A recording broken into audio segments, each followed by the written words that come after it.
अस्सलाम वालेकुम, आप देख रहे हैं खरा सच। मेरा नाम मुबशर लुकमान है। पिछले कुछ दिनों से हिंदुस्तान के अंदर बड़े सीरियस इश्यूज चल रहे हैं और ये इश्यूज उनकी एविएशन इंडस्ट्री से चल रहे हैं, स्पेशली कमर्शियल एविएशन से।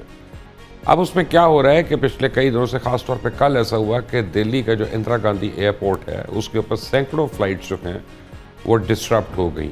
लैंड होते वक्त, लैंडिंग से ज़रा पहले, उसके ऊपर से आते हुए, क्रॉस करते हुए, पहले समझे कि ये एक नॉर्मल टेक्निकल ग्लिच है, बट वो एक नॉर्मल ग्लिच नहीं था, वो काफ़ी एक मेजर ग्लिच था और कई दिनों से हो रहा है उनकी कमर्शियल एविएशन के साथ। वो ग्लिच ये है कि पहले किसी ने कहा कि जी ये EW है, इलेक्ट्रॉनिक वॉरफेयर है, फिर उनके खुद ही उन्होंने कहा कि नहीं ये GPS स्पूफिंग है। एक्चुअली स्पूफिंग भी नहीं हो रही, वो may be it is an advance stage of technical failure on their hands, but वो मान नहीं रहे। लेकिन GPS स्पूफिंग जो है ये एक बड़ी डेंजरस चीज़ है। GPS स्पूफिंग क्या होती है कि मैं आपको नॉर्मल अल्फाज में समझा रहा हूँ कि आप जहाज़ उड़ा रहे हैं, आप पायलट हैं, आप जहाज़ लैंड करने वाले हैं या उससे थोड़ी देर पहले हैं, और आपके जितने कोऑर्डिनेट्स हैं वो सैटेलाइट के इमेजेस उसके ऊपर रिप्लेस हो जाएं, और जो स्पूफ्ड इमेज हैं वो ज़्यादा स्ट्रॉन्गर सिग्नल उनका आता है, वो आएंगे सामने।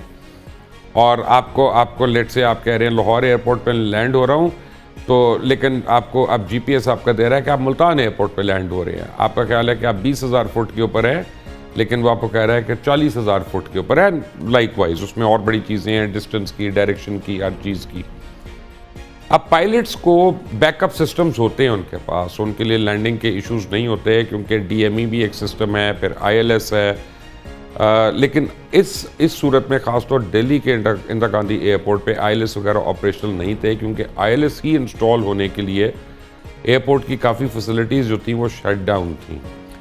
और मेरा ख्याल है कि अब विंटर्स आ रहे हैं तो उसको वो रीवर्क कर रहे होंगे कैट 3 वगैरह के लिए, अपने धुंध के अंदर लैंडिंग करने के लिए। बहरहाल वो सिस्टम्स उनके ILS नहीं ऑपरेट कर रहे थे।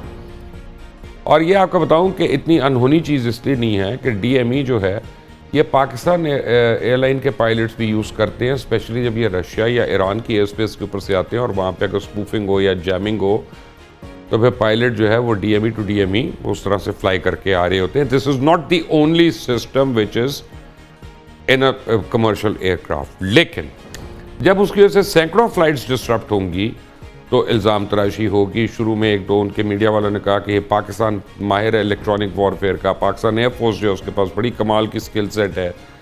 ये उन्होंने ही किया, पहले उन्होंने अभिनंदन के जैम कर दिए थे, उसको गिरा दिया, फिर उन्होंने हमारे 8 तैयारे जो है वो जैम कर दिए 6 और 7 मई की दरमियानी रात को, और वो उसी वजह से राफेल जो है हमारे वो भी गिर गए। But what actually happened over here, मैंने जब पहली बार ये खबर सुनी तो मैं ये समझा कि जो फॉल्स फ्लैग ऑपरेशन जिसका हम सुन रहे थे इतनी देर से कि नरेंद्र मोदी कर सकता है फॉल्स फ्लैग ऑपरेशन, और उसके प्रिटेक्स्ट पे वो ऑपरेशन सिंदूर पार्ट 2 लॉन्च करेगा, ये शायद उसका हिस्सा है। लेकिन फिर मुझे समझ आई जब मैंने ऐसा इसको सारा दिन इसको स्टडी किया, मुख्तलिफ चीज़ों से स्टडी किया, पायलट से बातें की, इंजीनियर्स से बातें की, तो काफ़ी क्लैरिटी आना शुरू हुई है। लेकिन what actually happened and what transpired, और क्या ये पाकिस्तान ने किया या नहीं किया। मेरे साथ दो बहुत ही सीनियर लोग मौजूद हैं।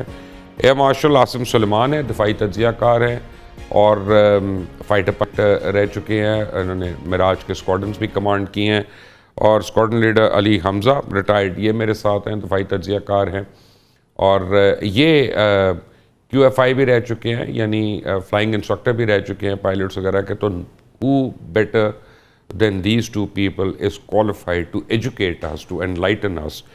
Air Marshal, thank you very much for joining us again. आपको पता है कि जो GPS स्पूफिंग हो रही है और हुई, क्या ये टोटल इक्विपमेंट फेलियर है, कोलैप्स है, या वाकई आप लोगों ने कुछ किया? अस्सलाम वालेकुम जी, and thank you very much for having me on your programme.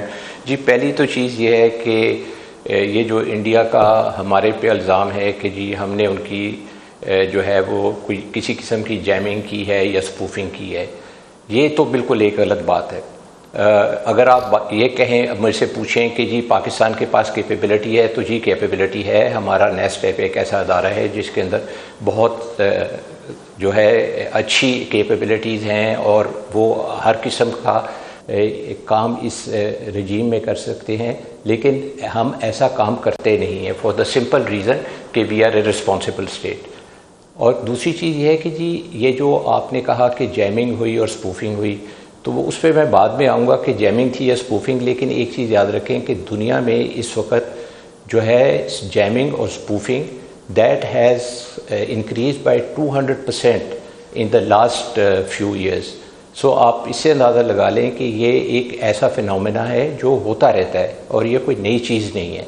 और ये मोस्टली या तो कॉन्फ्लिक्ट जोन्स के अंदर होता है या फिर उन मुल्कों के अंदर होता है जहाँ पे कोई उनके अपनी कोई एक्सपेरिमेंटेशन चल रही हो या उस एरिया के अंदर कोई आप अपनी एक्टिविटी कर रहे हो, कोई एक्सरसाइज वगैरह कर रहे हो, तो ये उस ज़िम्रे में आता है।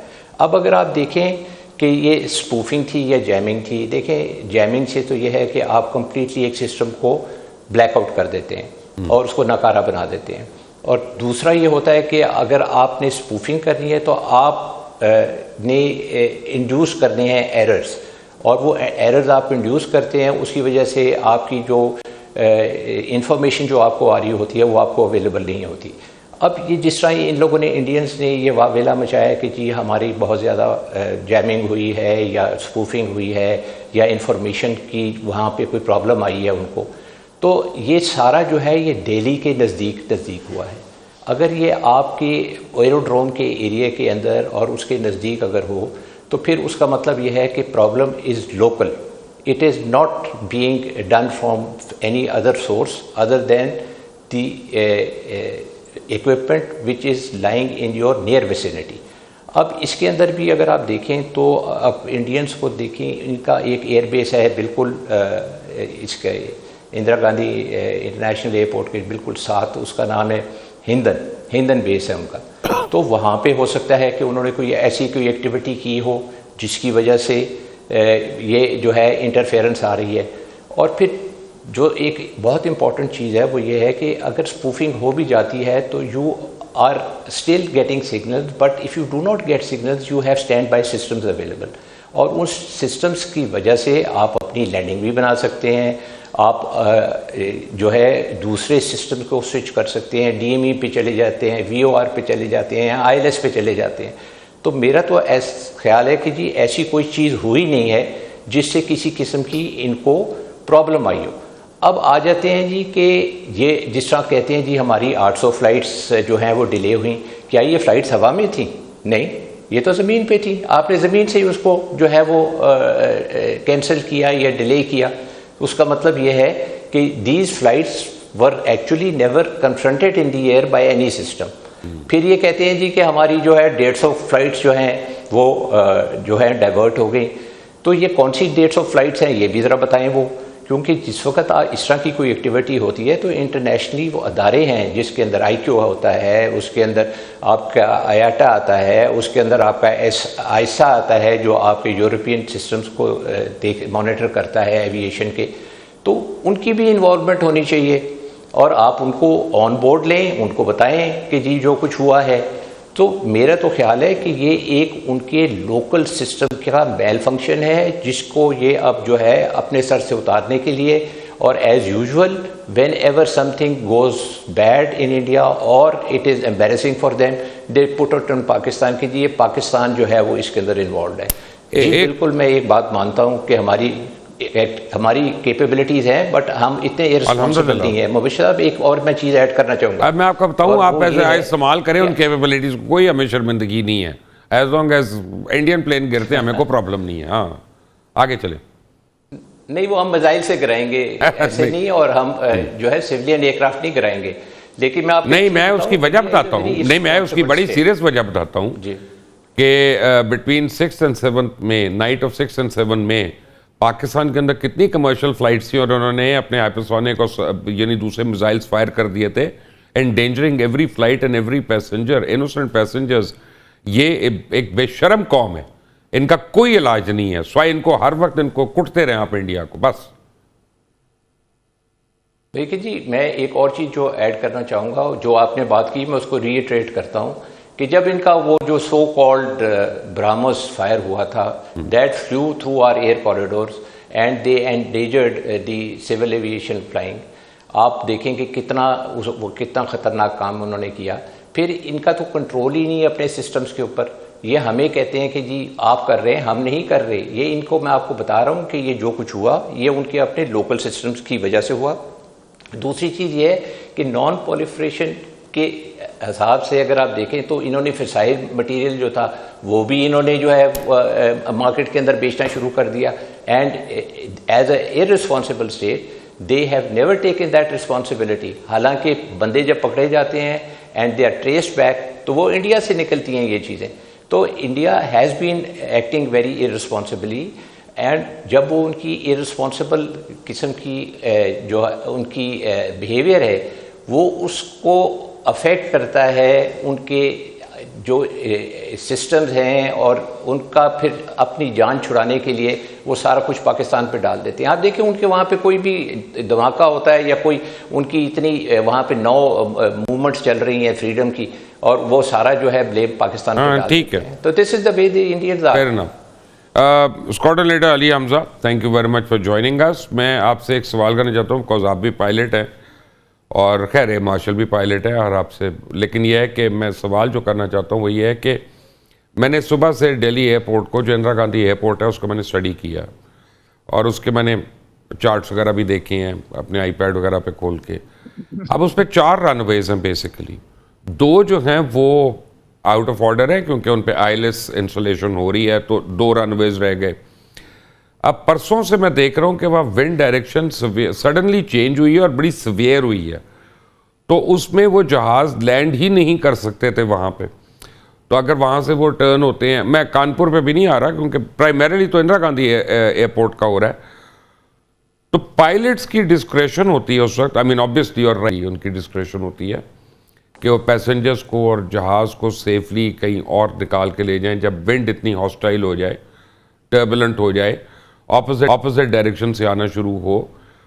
तो ये सारी चीजें वो भूल गए और उनको सिर्फ एक पाकिस्तान याद रहता है। Ali Hamza, what's going on over here? जी थैंक यू वेरी मच। सबसे पहले तो अस्सलाम वालेकुम सबको और बहुत बहुत वालेकुम शुक्रिया। सलाम। मुबशर साहब, आप माशाल्लाह इतने सीनियर और एक्सपीरियंस्ड हैं, तो मुझे आई एम श्योर कि वो आपको बताने की तो बिल्कुल ज़रूरत ही नहीं है कि वो एक टेक्निकल लेवल होता है और एक स्ट्रेटजिक लेवल होता जी है। हाँ। तो मैं टेक्निकल लेवल का ऑफिसर और सर जो है वो माशाल्लाह स्ट्रेटजिक लेवल के मेरे डीसीएस सपोर्ट थे।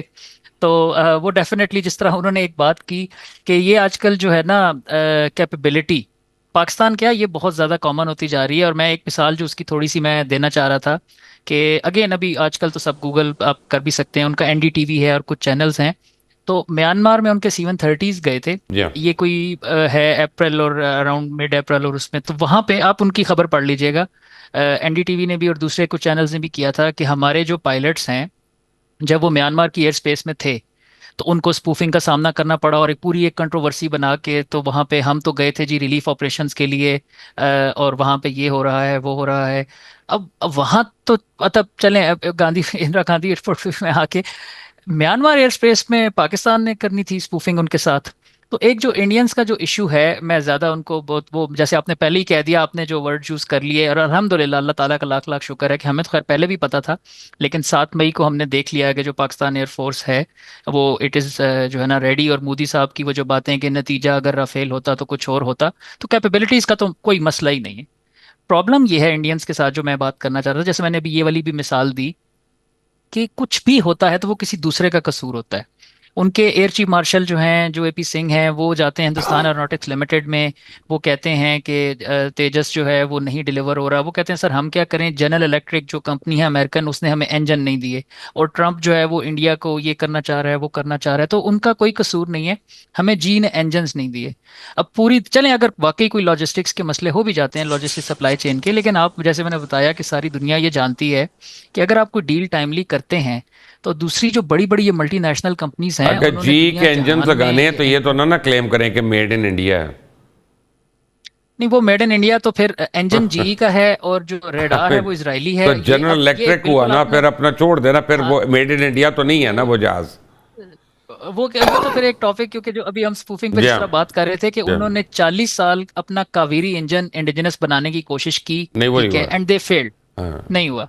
अब वो जी का इंजन लगा के और इजरायली एल्टा कंपनी का रेडार लगा के इंडिजिनस एयरक्राफ्ट बना रहे हैं, ठीक है। मैं अब उनसे क्या बहस करूं, अब वो कहते हैं हम तो जो है ना वो world's biggest country, population most वगैरह नहीं वगैरह, नहीं, लेकिन ये बिगेस्ट आपने जिस होंगे, तरह ठीक है, वो मैं कोई बात। तो लेकिन मुझे उसकी इशू नहीं है। नहीं नहीं, I am but the point like I was trying to highlight was कि इंडियंस जो हैं, जो उनका ये एक इशू है ना कि हमेशा किसी दूसरे का कसूर होता है, ठीक है। तो इंडियंस ने जो वहाँ पे उनके जो भी इश्यूज आए, जो एक सर ने भी एक पॉइंट उठाया, जैसे आपने अभी बताया कि 4 रनवेज हैं, फिर वहाँ पे ठीक है वेदर की डिस्क्रेशन हो गई, नो प्रॉब्लम, आ जाता है, पायलट अपनी डाइवर्जन कर सकता है, ठीक है। फ्लाइट्स कहाँ पे थी कहाँ पे नहीं थी। मेरा सवाल वही है कि म्यांमार में भी और आपकी बाय द स्पूफिंग वे, हो गई, इनका कोई भी ठीक है। पायलट जो है ना, इनके डोमेस्टिक एयरलाइंस का, मैं आपको कैटेगोरिकली बता रहा हूँ, ये कैट 3 पे ट्रेन नहीं है। अच्छा, ये मतलब जैसे मैंने बताया कि ये आपका ये बस एक्सपीरियंस भी अब हमारी हमारे तरह के ही में हैं, से आप ज्यादा मान लें। है। ये हमारी तरह के ही हैं, अच्छा, इतने ही लायक है ये। विल पावर पे ही तो उड़ रहा होता है इनका जहाज भी। तो ये जो भी माशाल्लाह अल्हम्दुलिल्लाह पाकिस्तान एयरफोर्स की कैपेबिलिटीज़ हैं, मल्टी डोमेन ऑपरेशन, सर ने नेस्टैप का जिक्र किया, साइबर कमांड है, स्पेस कमांड है, जो हमने जो है ना अपने लिमिटेड रिसोर्सेज के साथ ट्रेनिंग करके, अब सर जो आपके साथ जो बैठे हुए हैं, आई विश रियली विश कि मैं स्टूडियो में होता। अगेन अगर आप गूगल करें इंस्पायर्ड अलर्ट 95 एक एक्सरसाइज, तो आपको उस पर एक स्टोरी मिलेगी कि हमारे जो मिराजेस हैं उन्होंने एक अमेरिकन एयरक्राफ्ट कैरियर जो वो है मुझे पता है यार, अभी मुझे वो उसके आसिम साहब मुझे डांटेंगे अब इस बात की, मैं आपको बता रहा हूँ, ये मिराज उड़ा रहे थे और इन्होंने उसको जाके टारगेट कर लिया था, लॉक कर लिया था। नाउ योर अच्छा सीक्रेट इज ओके, ब्लोन ठीक है है। मार्शल। आई मीन कुछ नहीं मैं अच्छा, कह मैं सर सकता। का ऑटोग्राफ, अच्छा मैंने वैसे नाम मैंने नहीं लिया, वैसे आपने लिया, मैं तो गूगल की स्टोरी सुना मैं रहा था, बता रहा लेकिन हूँ, मैं गूगल मैं को छोड़ें आप, मैं आपको बता रहा हूँ कि अमेरिकन फ्लीट को लॉक करके उस एक्सरसाइज में पाकिस्तान एयरफोर्स के एस पायलट्स ने टारगेट किया था, which is a pride for us. लेकिन मैं before you go on further, air marshal, मुझे एक बड़ी इंपॉर्टेंट बात बताएं। मुझे ख्याल आ रहा है, याद आ रहा है, when you were DGCA, director general civil aviation of Pakistan, आपने बड़ा जोर लगाया और हम सब ने आपकी मुखालफत की थी उस वक्त, मैंने भी की थी। आपने बहुत जोर लगाया और आपने पूरे रेडार्स को एयरपोर्ट्स के ऊपर जो थे और सिस्टम्स को, वेदर वगैरह के जो थे, उन सारों को आपने अपग्रेड करवाया। आज हमें उसका फ़ायदा हो रहा है। लेकिन मैं आज पढ़ रहा था सुबह को, इंडिया में 45 साल से उनके सिस्टम्स अपग्रेड नहीं हुए। सो इज़ इट पॉसिबल कि उनका अपना सिस्टम कोलैप्स कर रहा है बिल्कुल, and they just blaming it on us? जी बिल्कुल ठीक कह रहे हैं आप। देखें, इंडिया की जो सिविल एविएशन है उसके अंदर बड़े मसाइल रहे। एक्चुअली अनफॉर्चुनेटली वो जो हमारे यहाँ पे पायलट्स का इशू बना, वो इतना बड़ा इशू नहीं था, लेकिन somehow that got mishandled. अब आप देखें कि India is a bigger country, bigger market, bigger aviation operator in civil domain. उसके अंदर उनके भी पायलट्स जो थे, एक्चुअली उनके पायलट्स जो थे, they were involved in lot of anomalies. अच्छा, पहली तो बात यह है कि जिस तरह आपने कहा कि वेदर के लिए, जब आपने वेदर ख़राब होता है तो उसके लिए आपके पास जो है लैंडिंग सिस्टम होने चाहिए। Cat 3 is not a very easy system. मुझे याद है कि जब मैं DG था, हमने बड़ा ज़ोर लगा के एयरलाइंस को तैयार किया था कि वो अपने जो हैं यहाँ पे पायलट्स को कैट 3 के लिए ट्रेन करें। And most of our airlines after a lot of effort by the civil aviation, they trained their pilots and we started to have landings in bad visibility just because we had the Cat 3 system. उसके बाद आप देखें कि हमारे मुल्क में airlines आती थी बाहर की, foreign airlines, they used to go back because their pilots were not Cat 3 trained.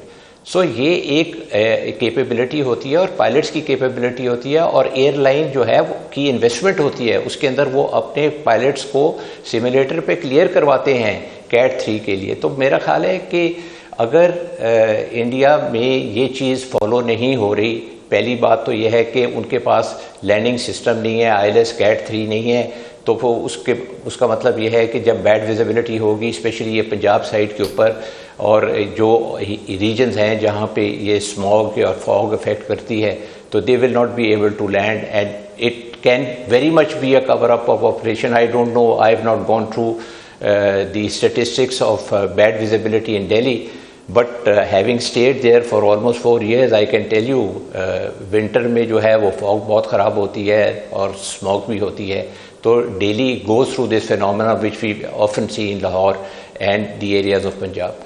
तो ये एक फैसिलिटी है जो कि स्किल मांगती है और इन्वेस्टमेंट मांगती है, और मेरा नहीं ख्याल कि ये जो है इंडिया के अंदर उतनी इन्वेस्टमेंट है, जबकि उनकी सबसे थ्राइविंग एविएशन इंडस्ट्री है आफ्टर चाइना। तो इट्स देयर ओन फेलियर, मैं ये कह रहा हूँ, होनी चाहिए, नॉट नास्टअप ने नहीं उनके सिस्टम्स को ग्राउंड किया, वो उन्होंने खुद कर लिया हमारे लिए, राइट, इन नटशेल। बट मैं आता हूँ, ये मार्शल आसिम सुलेमान मेरे साथ हैं, स्क्वाड्रन लीडर अली हमजा भी मेरे साथ हैं। बड़ी इंपॉर्टेंट डेवलपमेंट हुई है। आपको मैं बता रहा था कि जो कुछ दिन से हो रहा है हिंदुस्तान के मुख्तलिफ एयरपोर्ट्स पे, ख़ासतौर पर इंदिरा गांधी एयरपोर्ट न्यू दिल्ली पे, जब हम ब्रेक पे गए थे तो ये मार्शल साहब, मैं वो शॉर्ट वीडियो एक मुझे किसी ने भेजी है, मैंने आपको भी भेजी है, शेयर की है ड्यूरिंग द ब्रेक, और वो उसमें क्लेम ये कर रहे हैं कि जी जो सिस्टम्स क्रैश हुए हैं इंदिरा गांधी एयरपोर्ट पे, उसके बाद जो चेंज ओवर हुआ है, जो सिग्नल का चेंज ओवर हुआ है फ्रीक्वेंसी का, वो आया पाकिस्तान जिंदाबाद। So that is why they are sure कि ये पाकिस्तान ने साइबर अटैक किया। अब क्या करें इस बात का?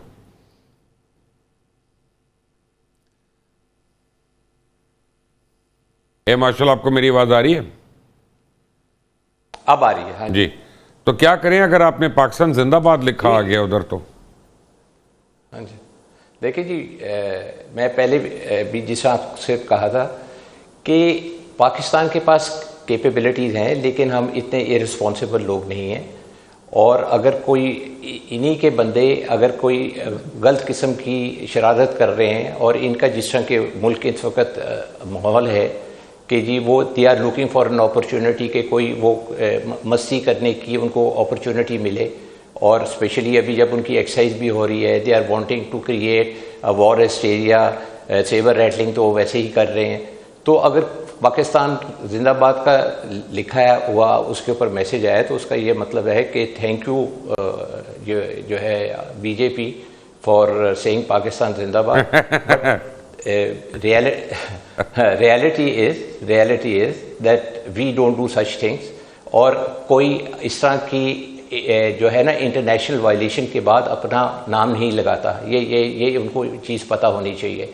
देखें जी, Pakistan air force has immense capabilities, नेस्टैप का दायरा है, आपको मालूम ही है, जिस तरह हमारे चीफ मार्शल ज़हीर अहमद बाबर सिद्धू ने नेस्टैप को डेवलप किया, हमारी डॉक्ट्रिन डेवलप की, मल्टी डोमेन ऑपरेशंस के अंदर हमारा बहुत ज़्यादा जो है कंट्रीब्यूशन है हमारी एयरफोर्स का, और फिर हमने उसको प्रूव किया। लेकिन कभी भी हमने ऐसी कोई हरकत नहीं की जिससे हम जंग के ज़िमरे से निकल के किसी और जो है डोमेन में जाएं। और जब हमने जंग लड़ी तो पूरे दिलो जान से लड़ी और बहादुरी से लड़ी, और हमारी एयरफोर्स, हमारी आर्मी जो थी वो दे परफॉर्म एक्सट्रीमली वेल। लेकिन उसका ये मतलब नहीं है कि हम इस तरह के काम करने शुरू कर दें जिसके अंदर सिविलियन लाइव्स इन्वॉल्व हों। हम एक रिस्पॉन्सिबल स्टेट हैं, and we will never like to do such a thing. आपका क्या ख्याल है कि we will leave our tracks अगर हम वहाँ पे पेनिट्रेट कर सकते हैं? लेकिन हमने वॉर के दिनों में तो किया था ना, हमने उनका 70% अपना उनका पावर सिस्टम ऑफ कर दिया था। क्लियर है? हाँ जी बिल्कुल। वो आप प्राइम मिनिस्टर हाउस 72 घंटे जनरेटर के ऊपर चलता रहा उनका, वो आपको बुरा भी ना कहें यार क्या कर रहे हैं आप? 72 घंटे जनरेटर पे चला है वो। मैं उस मुल्क में जो है ना तकरीबन 4 साल रहा हूँ, मुझे मालूम है जैसे वो लोग हैं और जिस तरह वो बिहेव करते हैं।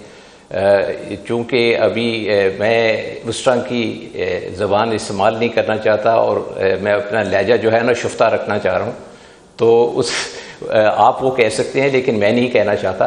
लेकिन एक चीज़ फॉर श्योर है कि पाकिस्तान के पास कैपेबिलिटी है, लेकिन हमने ऐसा कोई काम नहीं किया और ना ही हम करना चाहते हैं, और ये उनकी अपनी वीकनेस है। देखें जी, इसके अंदर जितना भी है ना, मेरे हिसाब से तो उनकी जो मल्टी मोड जो सिस्टम से ग्राउंड के ऊपर, they did not work MMSST unable to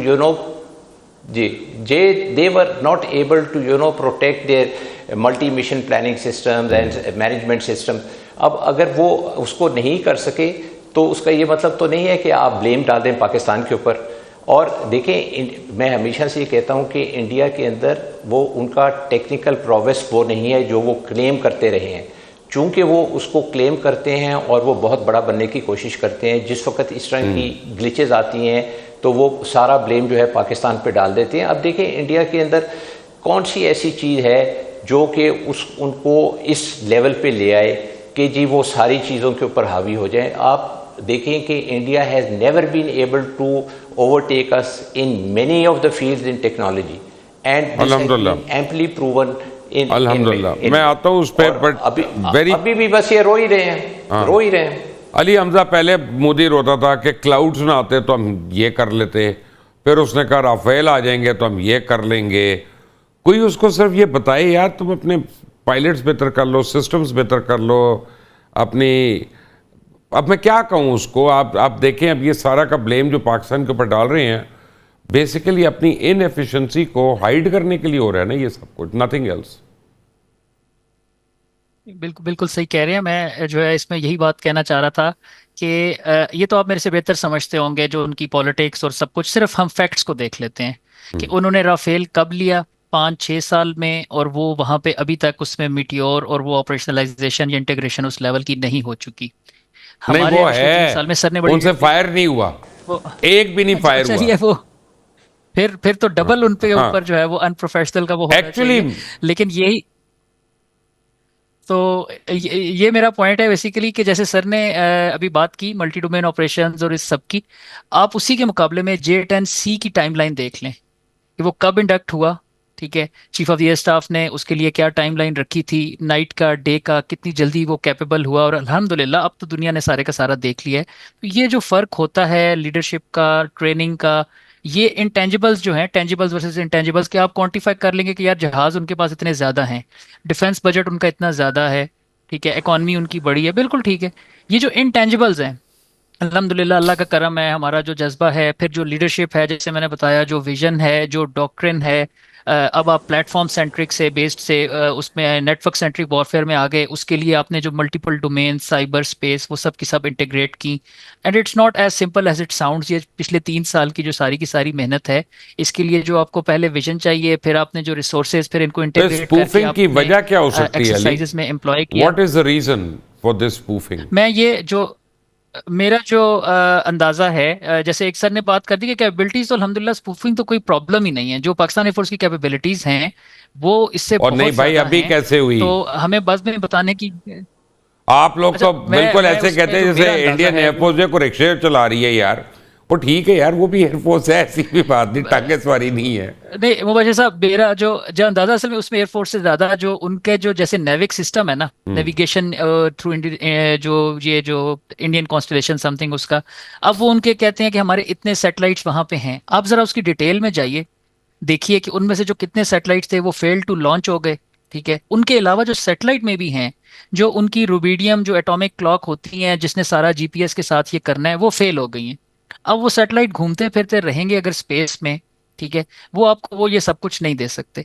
मुझे वही जो आपने पहले बात शुरू की थी कि जो मोदी साहब हैं कि वो ये पैसे यहाँ पे लगा दें, कि वो जो भी मैंने कहा कि आपको बेहतर पता होगा, अंबानी अडानी के पास जाते हैं, वो सैटेलाइट्स जाते हैं, वो वहां पे उनकी रुबीडियम एटॉमिक क्लॉक खत्म हो गई।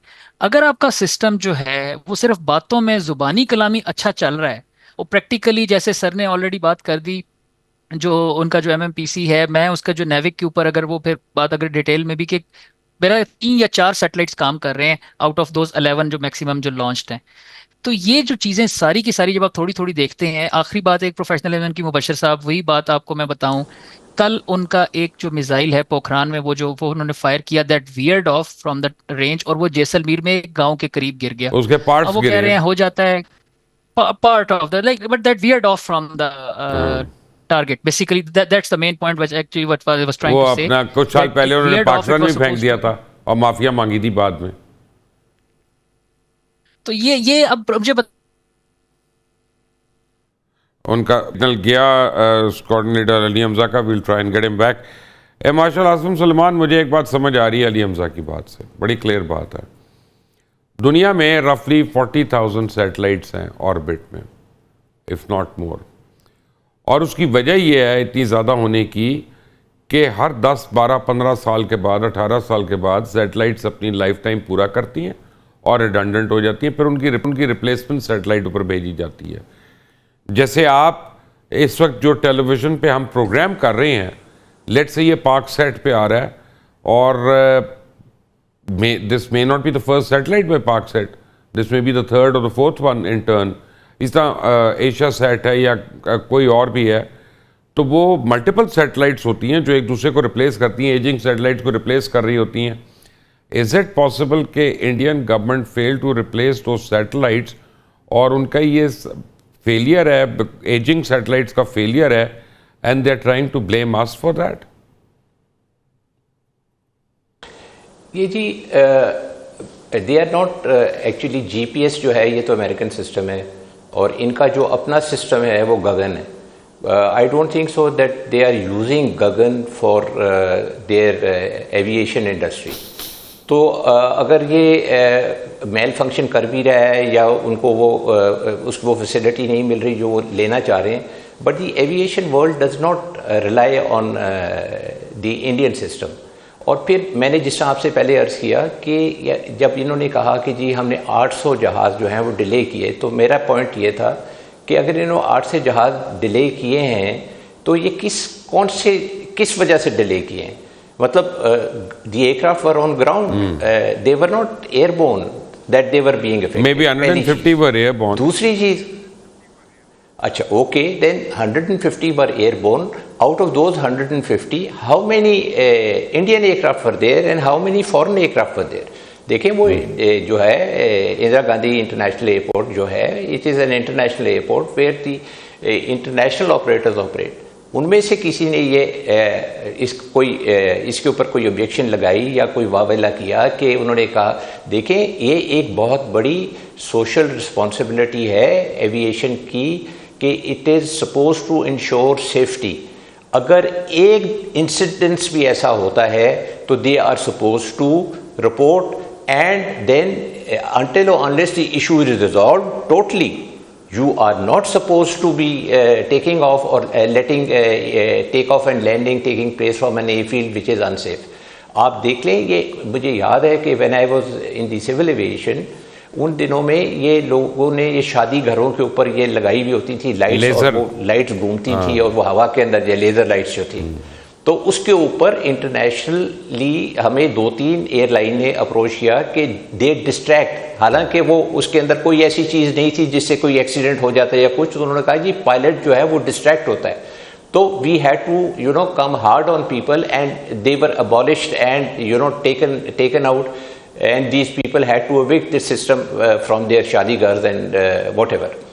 तो आप देखें कि ये एक बड़ा सीरियस बिजनेस है एविएशन का, इसके अंदर you can't afford to have take off and landing from an airfield which is unsafe. और ये अनसेफ जो है जी, मैं तो आपको पहले भी कह रहा हूँ और अभी भी कह रहा हूँ कि ये as far as I am concern, in my opinion, having been in the civil aviation, ये इस तरह का जो काम जो इंडियंस हमारे पे डाल रहे हैं ये वो नहीं है। This is something, this has got something to do with their own systems. Okay. Their systems are not cyber resilient and enough। हाँ जी, ठीक है। हाँ जी, मेरे साथ मेरे मेहमान हैं, तो मेरे पास सिर्फ 4 मिनट हैं, दोनों मेहमानों से 2-2 मिनट ही बात हो सकती है। अली हमजा, मुझे बड़ी जल्दी से ये बताइएगा कि क्या ऐसा मुमकिन है कि मोदी गवर्नमेंट ने एक अपने ऊपर ही अटैक किया हो, फॉल्स फ्लैग ऑपरेशन एक प्लान किया हो, अब क्योंकि किसी इंटरनेशनल एजेंसी ने इसको बाय नहीं किया तो वो इसको ग्लिच कह के वो जरा चुप हो गए, वरना they could have used this against Pakistan.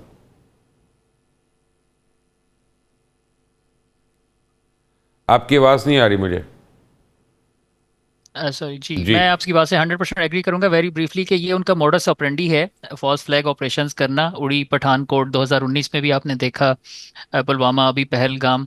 तो अब जो वो टेररिस्ट उस तरह का कुछ उस तरह अगर वो नहीं कर सके तो उन्होंने ये करने की कोशिश की है। I think there is a very high probability कि इधर जिस तरह हम पहले उनकी बात कर रहे थे कि उनके सिस्टम्स के इशू हैं या प्रोफेशनलिज्म के इशू हैं, तो या उस वजह से हुआ है, और अगर खुद किया गया है तो मैंने जैसे कहा कि इसकी भी एक हाई प्रोबेबिलिटी है कि अब मजीद जो फॉल्स फ्लैग ऑपरेशंस हर दफ़ा वहाँ पे टेररिस्ट अटैक करवाना, तो उन्होंने ये करने की कोशिश की ताकि पाकिस्तान को ब्लेम करके और दोबारा से किसी न किसी तरह घसीटा जाए कि देखें पाकिस्तान ने ये किया तो हमने बदले में ये किया, just for their that political, जो कि अगेन आप मेरे से बेहतर समझते हैं कि उन्होंने अपना पॉलिटिकल कैपिटल गेन करना है।